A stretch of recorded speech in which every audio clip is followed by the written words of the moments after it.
Deep Waters by P.G. Wodehouse. Historians of the social life of the later Roman Empire speak of a certain young man of Ariminum who would jump into rivers and swim in em. When his friends said you fished, he would answer, "Oh, pish. Fish can't swim like me, they've no vim in em." Just such another was George Barnard Calendar.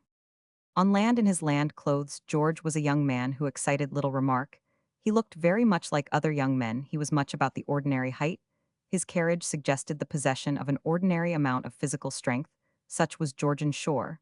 But remove his clothes, drape him in a bathing suit, and insert him in the water, and instantly, like the gentleman in the Tempest, he suffered a sea change into something rich and strange. Other men puffed, snorted, and splashed. George passed through the ocean with the silent dignity of a torpedo. Other men swallowed water here a mouthful, there a pint, and on maybe a quart or so, and returned to the shore like foundering derelicts. George's mouth had all the exclusiveness of a fashionable club. His breaststroke was a thing to see and wonder at. When he did the crawl, strong men gasped.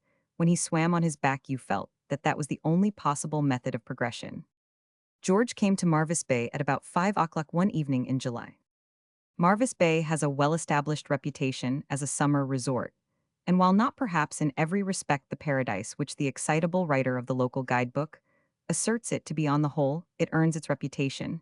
Its sands are smooth and firm, sloping almost imperceptibly. Into the ocean there is surf for those who like it, and smoother water beyond for those whose ideals in bathing are not confined to jumping up and down on a given jellyfish at the northern end of the beach. There is a long pier. It was to this that George made his way on his arrival. It was pleasant on the pier. Once you had passed the initial zerba of fruit stands, souvenir stands, ice cream stands, and the lair of the enthusiast whose aim in life it was to sell you picture postcards, and had won through to the long walk where the seats where you were practically alone with nature at this hour of the day.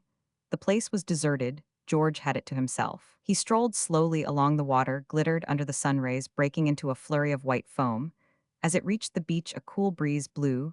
The whole scenic arrangements were a great improvement on the stuffy city he had left. Not that George had come to Marvis Bay with the single aim of finding an antidote to metropolitan stuffiness. There was a more important reason.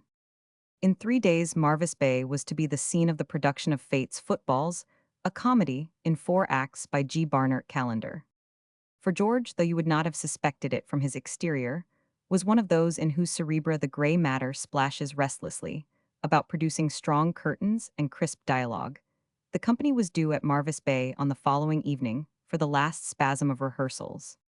George's mind, as he paced the pier, was divided between the beauties of nature and the forthcoming crisis in his affairs, in the ratio of 1/8 to the former and 7/8 to the latter. At the moment when he had left London, thoroughly disgusted with the entire theatrical world in general, and the company which was rehearsing Fate's Footballs in particular rehearsals, had just reached that stage of brisk delirium when the author toys with his bottle of poison, and the stage manager becomes icily polite. The footbills, as Arthur Mifflin, the leading juvenile in the great play, insisted upon calling it, much to George's disapproval, was his first piece. Never before had he been in one of those kitchens, where many cooks prepare and sometimes spoil the theatrical broth. Consequently, the chaos seemed to him unique. Had he been a more experienced dramatist, he would have said to himself, "'Twas ever thus," as it was what he said to himself and others was more forcible.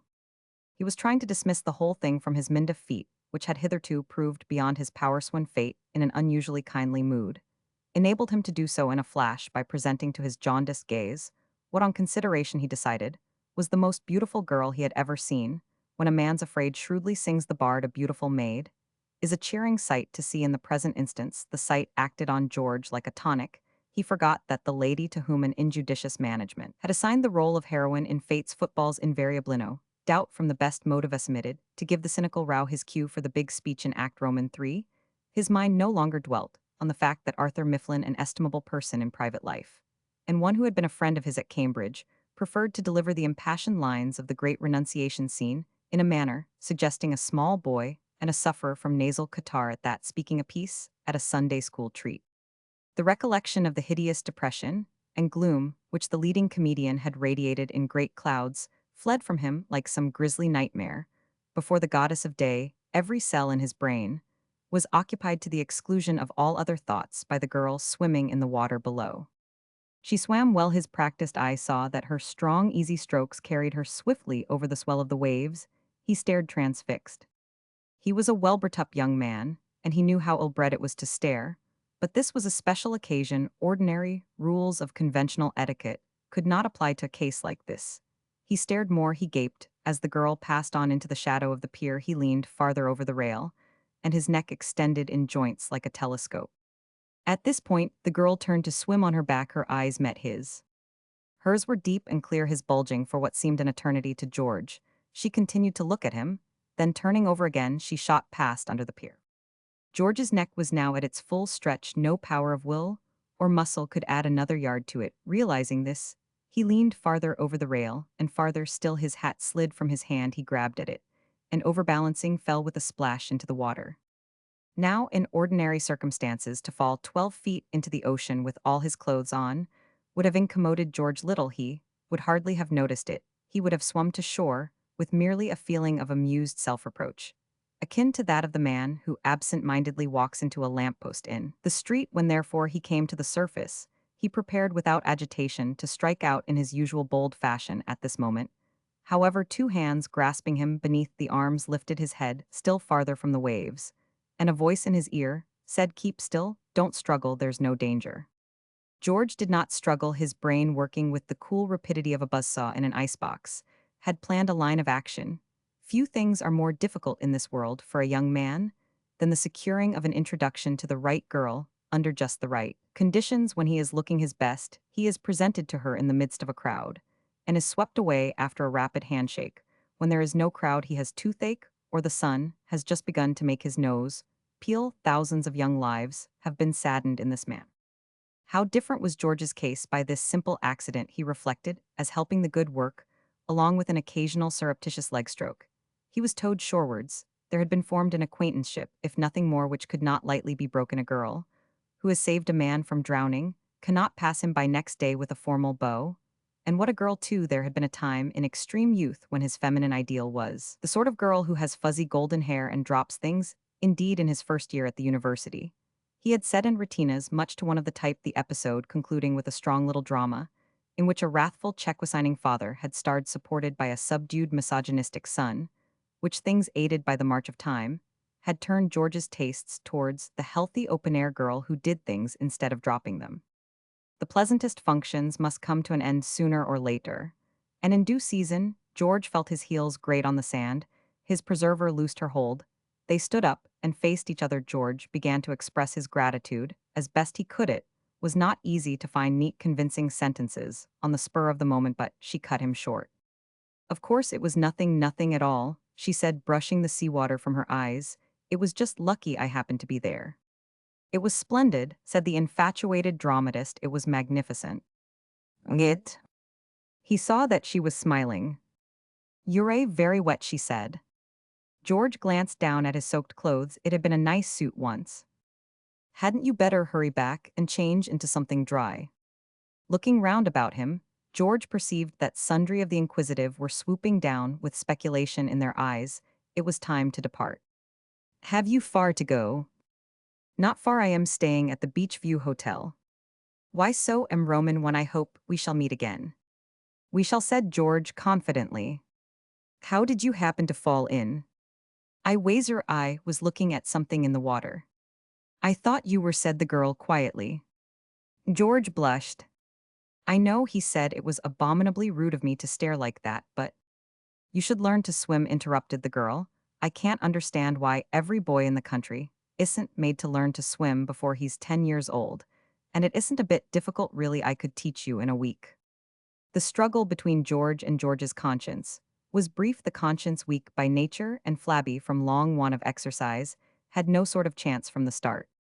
"I wish you would," said George. And with those words, he realized that he had definitely committed himself to his hypocritical role. Till that moment, explanation would have been difficult but possible. Now it was impossible. "I will," said the girl. "I'll start tomorrow, if you like." She waded into the water. "Well, talk it over at the hotel," she said hastily. "Here comes a crowd of horrid people. I am going to swim out again." She hurried into deeper water, while George, turning, made his way through a growing throng of goggling spectators. Of the 15 who got within speaking distance of him, 6 told him that he was wet. The other 9 asked him if he had fallen. Her name was Vaughn, and she was visiting Marvis Bay in company with an aunt so much George, ascertained from the management of the hotel. Later after dinner, meeting both ladies on the esplanade, he gleaned further information to wit, that her first name was Mary, that her aunt was glad to make his acquaintance, liked Marvis Bay, but preferred Trouville, and thought it was getting a little chilly and would go indoors. The elimination of the third factor had a restorative effect upon George's conversation, which had begun to languish in feminine society. As a rule, he was apt to be constrained. But with Mary Vaughan, it was different within a couple of minutes. He was pouring out his troubles. The queue withholding leading lady the stick-like, Mifflin the funereal comedian up they all came, and she gently sympathetic was endeavoring, not without success to prove to him, that things were not so bad as they seemed. It's sure to be all right on the night, she said. How rare is the combination of beauty and intelligence, George thought he had never heard such a clear-headed, well-expressed remark. I suppose it will, he said, but they were very bad when I left. Mifflin, for instance, he seems to think nature intended him for a Napoleon of advertising. He has a bee in his bonnet, about booming the piece sits up at nights, when he ought to be sleeping or studying his part, thinking out new schemes for advertising the show, and the comedian his speciality is drawing me aside, and asking me to write in new scenes for him. I couldn't stand it any longer, I just came away, and left them to fight it out among themselves. I am sure you have no need to worry, a play with such a good story is certain to succeed. George had previously obliged with a brief description of the plot of the Footbills. Did you like the story? He said tenderly. I thought it was fine. How sympathetic you are, cooed George, gluttonously, edging a little closer, do you know? Shall we be going back to the hotel? Said the girl. Those noisome creatures, the hired murderers of fate's Footbills, descended upon Marvis Bay early next afternoon, and George, meeting them at the station, in reluctant pursuance of a promise, given to Arthur Mifflin, felt moodily that if only they could make their acting one half as full of color as their clothes, the play would be one of the most pronounced successes of modern times. In the forefront gleamed like the white plumes of Navarre the light flannel suit of Arthur Mifflin, the woodiness juvenile in captivity. His woodenness was, however, confined to stage rehearsals. It may be mentioned that once the run of a piece had begun, he was sufficiently volatile, and in private life, he was almost excessively so, a fact which had been noted at an early date by the keen authorities of his university, the discovery leading to his tearing himself away from alma mater by request with some suddenness. He was a long, slender youth with green eyes, jet black hair, and a passionate fondness for the sound of his own voice. Well, here we are, he said, kicking breezily at George's leg with his cane. I saw you, said George, coldly sidestepping. The whole team, continued Mr. Mifflin, all bright, bonny, and trained to the minute. What happened after I left? George asked. Has anybody begun to act yet, or are they waiting till the dress rehearsal? The rehearsals, admitted Mr. Mifflin, handsomely, weren't perfect, but you wait, it'll be all right on the night. George thought he had never heard such a futile, vapid remark. Besides, said Mr. Mifflin, I have an idea which will make the show. Lend me your ear, both ears, you shall have them back. Tell me what pulls people into a theater, a good play sometimes. But failing that, as in the present case, what fine acting by the leading juvenile, we have that. But it is not enough, no, my boy. Advertisement is the thing. Look at all these men on the beach. Are they going to roll in of their own free wills to see a play like the Footbills? Not on your life. About the time the curtain rises, every man of them will be sitting in his own private corner of the beach. How many corners do you think the beach has? Gazing into a girl's eyes, singing Shine on Thou Harvest Moon, and telling her how his boss is practically dependent on his advice, you know. I don't, said George coldly. Unless, proceeded Mr. Mifflin, we advertise. And by advertise, I mean advertise in the right way. We have a press agent, but for all the good he does, he might be back on the old farm gathering in the hay. Luckily for us, I am among those present. I have brains, I have resource. What's that? I said nothing. I thought you Roman 999. Well, I have an idea which will drag these people like a magnet. I thought it out coming down in the train. What is it? I'll tell you later. There are a few details to be worked upon first. Meanwhile, let us trickle to the seafront and take a sail in one of those boats. I am at my best. In a boat, I rather fancy nature intended me for a Viking.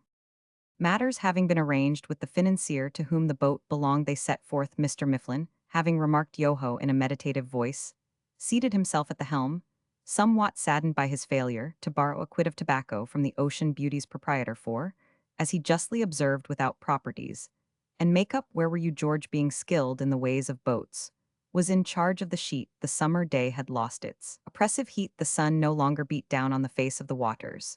A fresh breeze had sprung up George, manipulating the sheet automatically fell into a reverie a moment comes in the life of every man, when an inward voice whispers to him, this is the one in George's case, the voice had not whispered, it had shouted from now onward.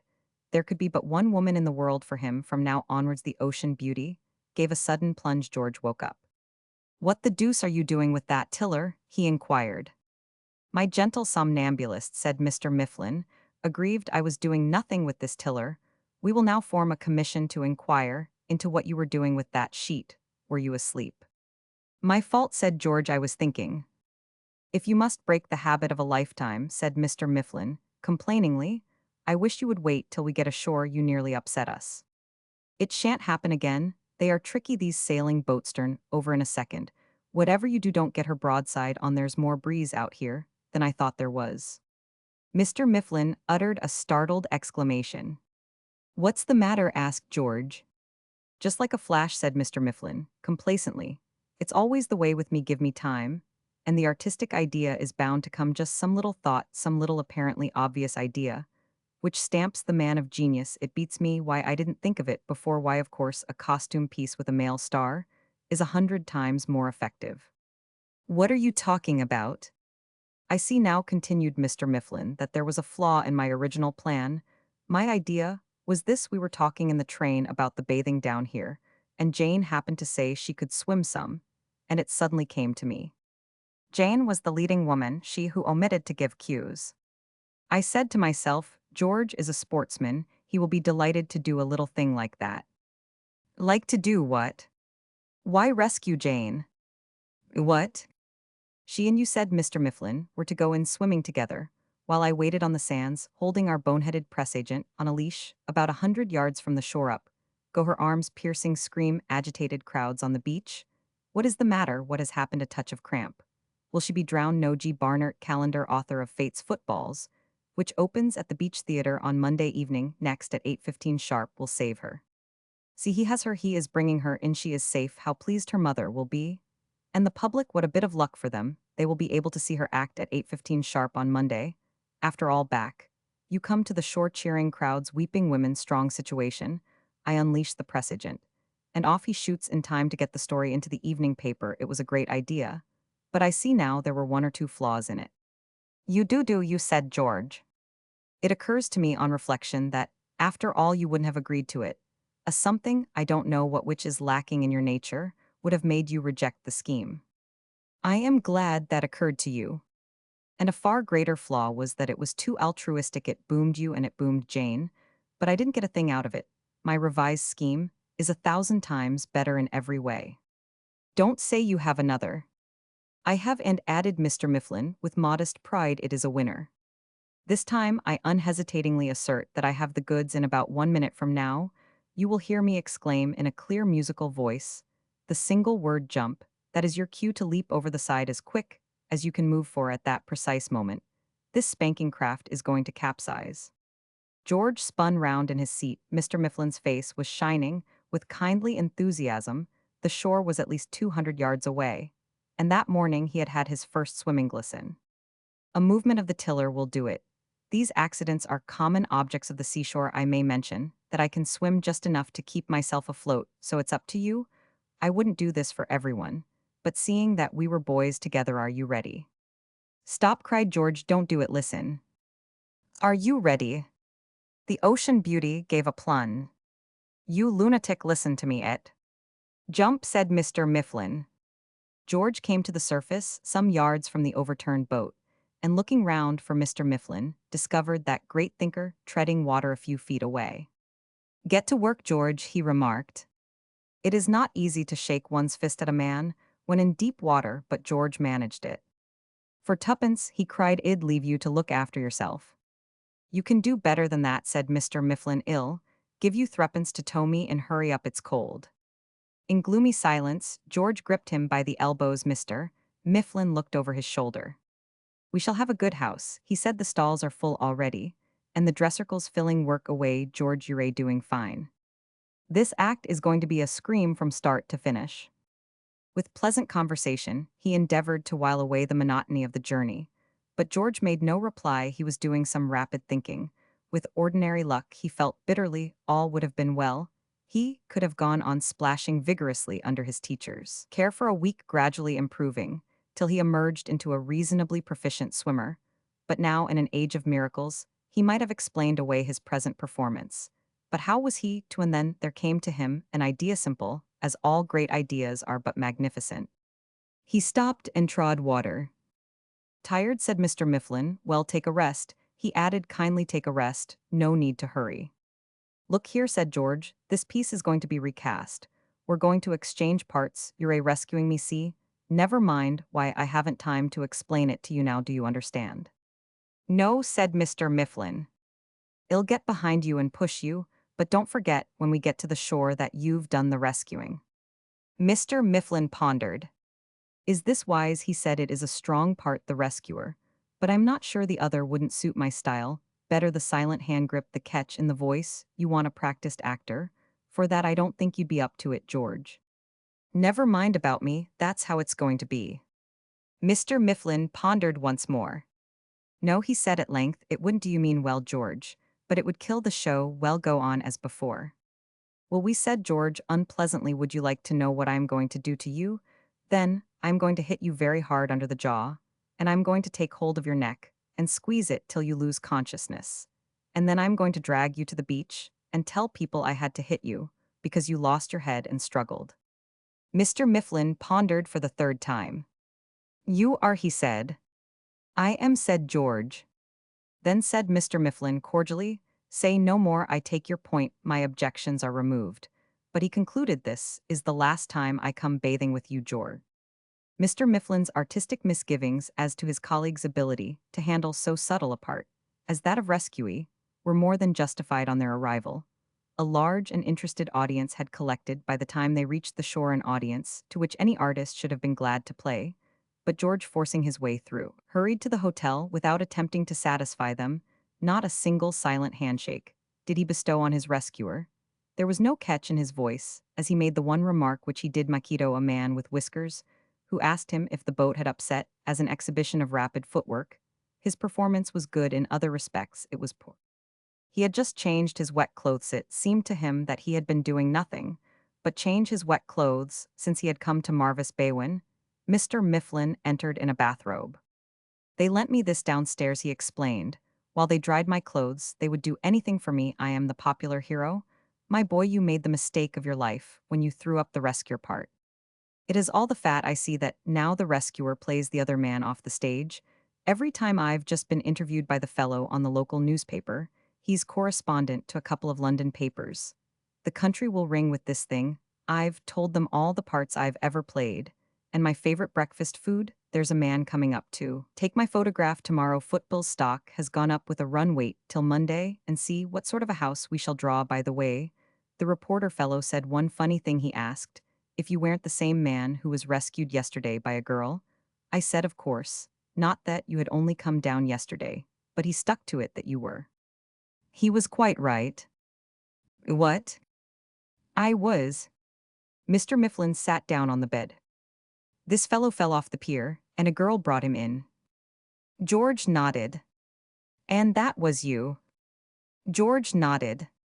Mr. Mifflin's eyes opened wide. It's the heat, he declared finally, that, and the worry of rehearsals. I expect a doctor could give the technical name for it. It's a what thou call it, an obsession. You often hear of cases. Fellows who are absolutely sane really, but cracked on one particular subject. Some of them think they're teapots and things. You've got a craving for being rescued from drowning. What happens, old man? Do you suddenly get the delusion that you can't swim? No, it can't be that because you were doing all the swimming for the two of us just now. I don't know though, maybe you didn't realize that you were swimming. George finished lacing his shoe and looked up. Listen, he said, I'll talk slow so that you can understand. Suppose you fell off a pier, and a girl took a great deal of trouble to get you to the shore. Would you say much obliged? But you needn't have been so officious. I can swim perfectly well. Mr. Mifflin considered this point. Intelligence began to dawn in his face. There is more in this than meets the eye, he said, tell me all. This morning George's voice grew dreamish, gave me a swimming glisten. She thought it was my first don't cackle like that. There's nothing to laugh at. Mr. Mifflin contradicted this assertion. There is you, he said simply. This should be a lesson to you, George. Avoid deceit in future. Be simple and straightforward. Take me as your model. You have managed to scrape through this time. Don't risk it again. You are young. There is still time to make a fresh start. It only needs willpower. Meanwhile, lend me something to wear. They are going to take a week drying my clothes. There was a rehearsal at the Beach Theater that evening. George attended it in a spirit of resignation and left it in one of elation. 3 days had passed since his last sight of the company at work, and in those 3 days, apparently, the impossible had been achieved. There was a snap and go about the piece. Now the leading lady had at length mastered that cue and gave it out with bell-like clearness. Arthur Mifflin, as if refreshed and braced by his saltwater bath, was infusing a welcome vigor into his part, and even the comedian George could not help admitting showed signs of being on the eve of becoming funny. It was with a light heart and a light step that he made his way back to the hotel. In the veranda were a number of basket chairs, only one was occupied. He recognized the occupant. I've just come back from a rehearsal, he said, seating himself beside her. Really? The whole thing is different, he went on buoyantly. They know their lines, they act, as if they meant it. Arthur Mifflin's fine, the comedian's improved. Till you wouldn't know him, I am awfully pleased about it. Really? George felt damped. I thought you might be pleased too, he said lamely. Of course, I am glad that things are going well. Your accident this afternoon was lucky too, in a way, was it not? It will interest people in the play. You heard about it? I have been hearing about nothing else. Curious it happening so soon after. And so soon before the production of your play, most curious. There was a silence. George began to feel uneasy. You could never tell with women, of course, it might be nothing, but it looked uncommonly as if. He changed the subject. How is your aunt this evening, Miss Vaughn? Quite well, thank you. She went in. She found it a little chilly. George heartily commended her good sense. A little chilly, did not begin to express it. If the girl had been like this all the evening, he wondered her aunt had not caught pneumonia. He tried again. Will you have time to give me another lesson tomorrow, he said. She turned on him. Mr. Calendar, don't you think this farce has gone on long enough? Once in the dear dead days beyond recall, when but a happy child, George had been smitten unexpectedly by a sportive playmate, a bare half-inch below his third waistcoat button. The resulting emotions were still green in his memory. As he had felt then, so did he feel now. Miss Vaughn, I don't understand. Really? What have I done? You have forgotten how to swim. A warm and prickly sensation began to manifest itself in the region of George's forehead. Forgotten. Forgotten, and in a few months I thought I had seen you before, and today I remembered it was just about this time last year that I saw you at Hailing Island, swimming perfectly wonderfully. And today you are taking lessons. Can you explain it? A frog-like croak was the best George could do in that line.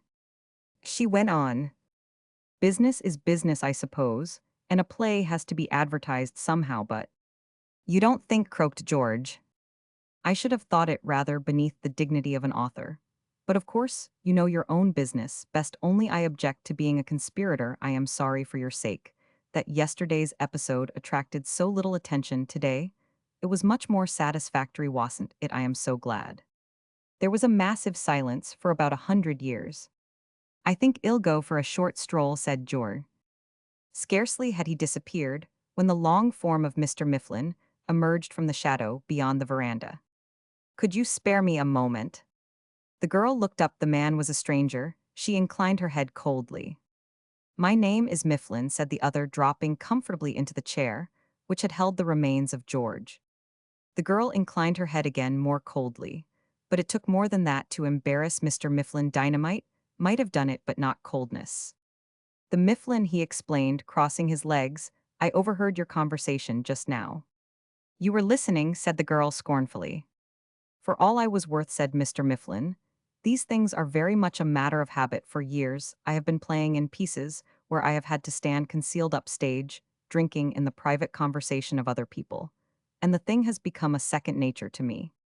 However, leaving that point for a moment, what I wish to say is that I heard Yao unknowingly, of course, doing a good man, a grave injustice. Mr. Calendar could have defended himself if he had wished. I was not referring to George, the injustice was to myself. It's to you. I was the sole author of this afternoon's little drama. I like George, but I cannot permit him to pose in any way, as my collaborator George has old-fashioned ideas. He does not keep abreast of the times he can write plays, but he needs a man with a big brain to boom them for him. So far from being entitled to any credit for this afternoon's work, he was actually opposed to it. Then, why did he pretend you had saved him? She demanded. George's, said Mr. Mifflin, is essentially a chivalrous nature, at any crisis demanding a display of the finer feelings.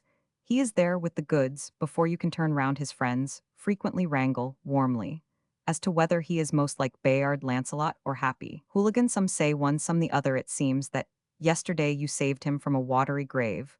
Without giving him time to explain that he could save himself, what could he do? He said to himself. She must never know, and acted accordingly. But let us leave George and return. Thank you, Mr. Mifflin. There was a break in her laugh. I don't think there is any necessity. I think I understand now. It was very clever of you. It was more than cleverness, said Mr. Mifflin, rising. It was genius. A white form came to meet George as he re-entered the veranda. Mr. Calendar. He stopped. I am very sorry I said such horrid things to you just now. I have been talking to Mr. Mifflin, and I want to say, I think it was ever so nice and thoughtful of you. I understand everything. George did not buy a good deal, but he understood sufficient for his needs. He shot forward, as if some strong hand were behind him with a needle. Miss Vaughn, Mary, I think I hear Aunt calling, said she. But a benevolent providence has ordained that aunts cannot call forever, and it is on record that, when George entered his box on the 200th night of that great London success, Fate's Footballs, he did not enter it alone.